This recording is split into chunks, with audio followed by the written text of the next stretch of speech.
అందరికీ నమస్కారం. నిన్న ఆంధ్ర రాష్ట్ర కేబినెట్ మీటింగ్ ముఖ్యమంత్రి ఆధ్వర్యంలో జరిగింది. ఈ యొక్క కార్యక్రమానికి మన పవన్ కళ్యాణ్ అదేనండి డిప్యూటీ సీఎం గారు పవన్ కళ్యాణ్ గారు హాజరు కాలేదు. కారణం ఏమిటంటే ఆయన తీవ్రమైనటువంటి జ్వరంతోటి అలాగే స్పాండలైటిస్ తోటి విపరీతంగా బాధపడుతున్నట్టుగా తెలిసింది. ఈయనకి తరచూ కనీసం సంవత్సరానికి 5 సార్లన్నా జ్వరం రావడం కామన్ అయిపోయింది.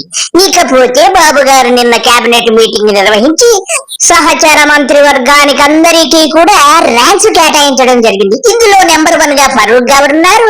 నెంబర్లు చివరిలో ఎవరున్నారంటే వాసంశెట్టి సుభాష్ అనేటువంటి ఒక దౌర్భాగ్యపు మంత్రి ఉన్నాడట. ఇకపోతే బాబు గారు 6వ ర్యాంకులోను, అబ్బాయి గారు 8వ ర్యాంకులోను, దత్తపుత్రుడు అదేనండి మన డిసిఎం గారు 10వ ర్యాంకులోను సాగుతున్నారట. ఇంతవరకు బాగానే ఉంది. మరి పవన్ కళ్యాణ్ యొక్క పనితీరంతా అధ్వానంగా ఉంది అని చెప్పి అందరికీ డౌట్ వస్తుంది. బాబు గారు 6 అట, అబ్బాయి గారు 8 అంట. మరి పవన్ కళ్యాణ్ పాపము 10వ ర్యాంకుకు పడిపోయారట. ఇకపోతే మన వంగలపూడి అనిత గారి ర్యాంకు కూడా చాలా దిగజారిపోయిందని అందరూ పుంకాలుగా చెప్తున్నారు. ఆవిడ పనితీరైతేనేమి, ఆవిడ వెర్రి చేష్టలు, ఆవిడ కలెక్షన్స్ అన్ని కూడా బాబు గారి నోటీసులోకి వెళ్ళాయట. కాబట్టి ఆవిడ ర్యాంకు కూడా 20 పైనే ఉన్నట్టుగా తెలుస్తుంది. ఇకపోతే మనము ఇప్పుడు ముఖ్యంగా పవన్ కళ్యాణ్ గారు ఏమన్నా అలిగారా అనేటువంటి అనుమానం కూడా ఉంది. ఎందుకంటే గతంలో కూడా ఈయన నాకు జ్వరం వచ్చేసిందని చెప్పి వారాహి వాహనం దిగిపోయి చక్కగా షూటింగ్ చేసుకున్న సందర్భాలు ఎన్నో ఉన్నాయి. కాబట్టి ఈయన జ్వరం మీద ప్రజలందరికీ కూడా పెద్ద అనుమానం ఉంది. నాకు కూడా అనుమానం ఉంది సుమి. ఈయన మరి అలిగాడు అని అందరూ అంటున్నారు.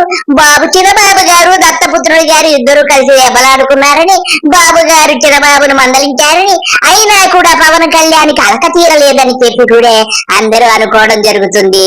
ఇదండి పరిస్థితి. ఇకపోతే మన పవన్ కళ్యాణ్కి ఎన్నిసార్లు జ్వరం వస్తుందండి? ప్రతి సంవత్సరంలో 5-6 సార్లు జ్వరం రావడం కామన్ అయిపోయింది. ఇక నిమ్మలకు మాత్రం 23వ స్థానం వచ్చింది. పై అవకాశం కూడా 24వ స్థానం వచ్చిందట. అదన్నమాట విషయం. ఈ ర్యాంకులు అలా పక్కన పెడితే పవన్ కళ్యాణ్కి జ్వరం ఎందుకు వస్తుందని చెప్పి జన సైనికులే కాదు, నేను మొత్తం ఆంధ్ర రాష్ట్ర ప్రజలందరూ కూడా చాలా బాధపడుతున్నాము. ఈయనకి తరచుగా జ్వరం రావడం అనేది ఒక నాటకమా, లేకపోతే వింత రోగం ఏదైనా ఉందా అని కూడా ప్రజలందరూ చర్చించుకుంటున్నారు. ఈయనకి గతంలో నోట్లోంచి కూడా రక్తము పడిన సందర్భాలు కూడా ఉన్నాయని చెప్పి నేను చూశాను.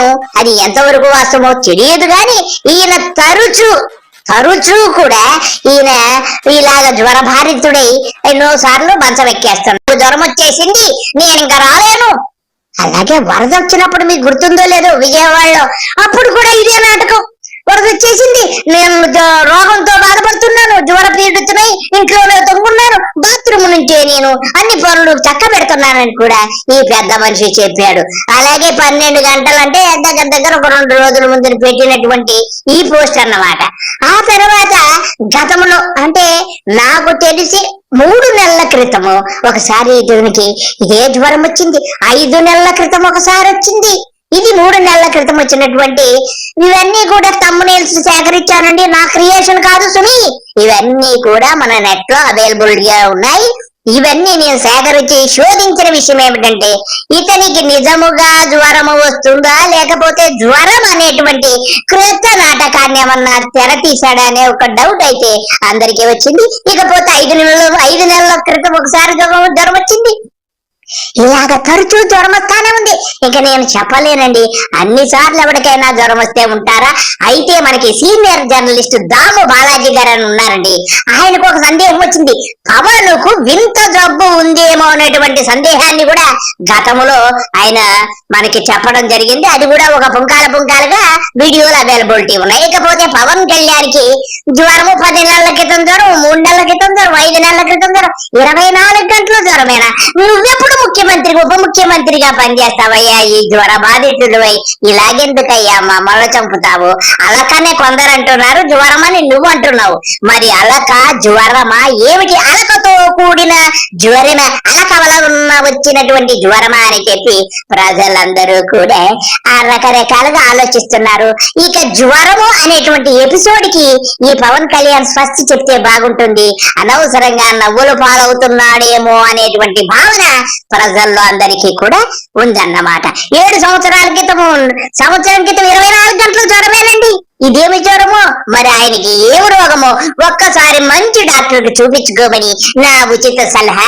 ఇకపోతే 10వ నంబర్ ఇచ్చారని చెప్పి కూడా చాలా మదన పడుతున్నట్టుగా తెలుస్తుంది. ఆయన ర్యాంకు దిగజారిపోయిందని, ఆయన నోటి దూల ఎక్కువైపోయిందని బాబు గారు 10వ ర్యాంక్ ఇచ్చారటండి. ఇదండి ఈయన జ్వరము, ఈయన స్పాండిలైటిస్ కు వచ్చినటువంటి సంబంధించినటువంటి వివరాలు. ఇకపోతే మరి కేబినెట్ మీటింగ్ ఎగగొట్టాడో లేకపోతే నిజంగా జ్వరం వచ్చిందో ఆ పవన్ కళ్యాణ్కే తెలియాలి. అందరికీ నమస్తే, బాయ్.